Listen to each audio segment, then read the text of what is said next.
here in the edit suite that we live with the actions which we captured during the shooting process. It's here that we find out whether they really work. Your best insurance lies in having researched the ideas that you're going to use on location. Think it through long before you get there. Make sure you're on the right track. Once upon a time, there lived in the land of Gramble Bamble 7 families. They lived by the side of the great lake, Pipple Popple. It's not much of a story, but she's a very good reader. The human face and the human voice communicate directly with us. So many things are immediately evident. Honesty, commitment, and passion. You've got to wake up in the morning to get up and to enjoy what you're going into. If you don't do that, you might as well not stop doing it. It is a necessary thing.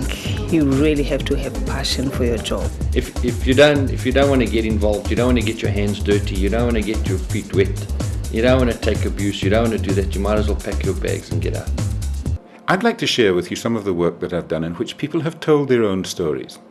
Admittedly, the narrator sets the scene, puts it all in context, but it's once the interviewee starts to speak, starts to tell us their own story, that suddenly the focus becomes sharper and we're able to identify. Wherever there are vehicles, there is a need for fuel. Wherever there is fuel, there is cash. Wherever there is cash, there is risk. The bigger the business, the greater the risk. The stress is there all the time. It's an expectation that they could burst in at any moment. The worst part, of course, is actually getting to the bank. I'm on edge all the way from the time I leave the office. It doesn't let up in the car either.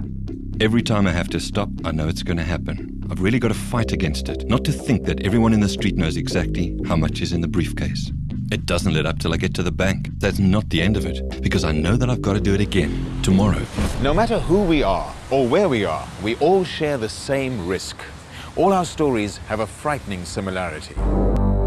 They just confronted the cashier, pulled out guns. He just got very, very frightened, very scared. She put her head down on the counter where she serves the customers and put her hands over her head. And while she was doing that, they managed to break out the cash box, which had a good part of the Easter weekend takings in it. In total, they got away with, I think it was about 49,000 rand. Terror came afterwards when I realized, when I thought, what if something else had happened?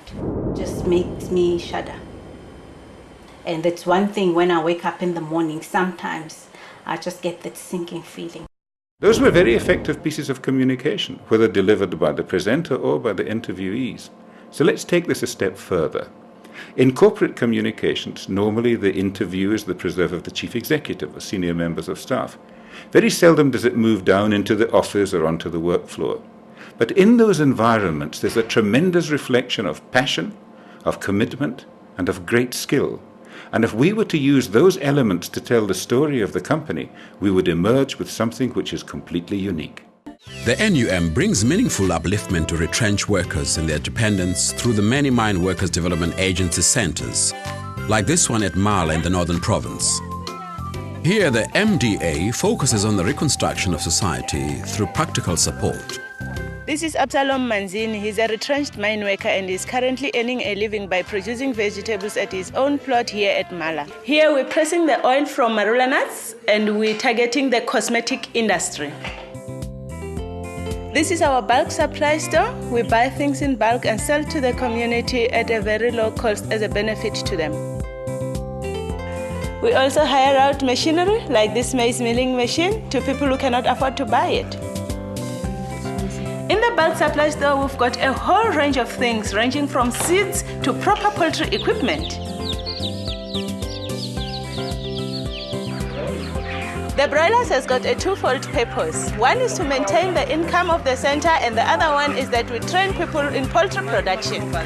Maar wat van verskillende tale? Is dit 'n probleem? In my opinie, nee. Die meeste Suid-Afrikaners is taalmagtig en tale anders as hulle eie huistaal. Die appels en pere is vir Madiba. I'm sorry to be missing the party because I've been hearing so much about it. And I was looking forward to being there, not just for the cake and the sweets, but because it would have been so nice to meet you all. Ek wil dankie sê vir al die wonderlike vrugte, appels en pere wat ek van julle ontvang het. Hulle is baie lekker. My name is John Kani. As actors, Winston Jona and I have spent our lives reflecting the truth of life on the African continent. The Eastern Cape is our home, and all around us, there is a sense that this place has a powerful history. There have been moments of great brilliance, and today we stand in the beginning of just such a time. All of the illustrations that you've just seen come from recent productions, in which we've chosen to use people and not things in order to develop our themes.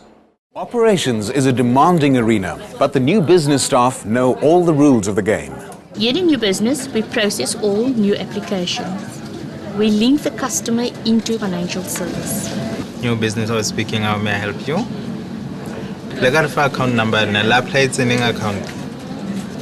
My attitude towards the customer over the telephone, as I answer the phone, the customer hearing my voice on the other end, she needs to be confident enough and be assured that I'm willing to help in whatever way that I need to help her.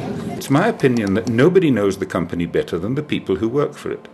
Let them tell the story. Let the passion, the commitment and the skill emerge through their faces and their voices.